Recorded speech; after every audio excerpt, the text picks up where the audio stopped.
10 years after the founding, another generation started shaping the future of WAGO. Wolfgang Hohorst entered the company.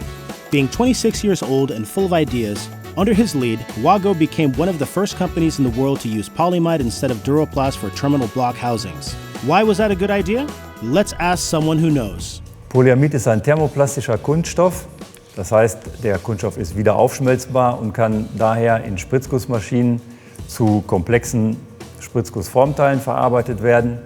Der Werkstoff wurde bereits in den 30er Jahren von der Firma DuPont in den USA entwickelt. Es wurden die ersten Nylonstrümpfe daraus hergestellt. Es bringt eine Menge an guter Eigenschaften mit. Die Kombination von hervorragenden Isolationseigenschaften und der guten Mechanik prädestiniert es eigentlich dafür, für Komponenten in der Elektrotechnik eingesetzt zu werden.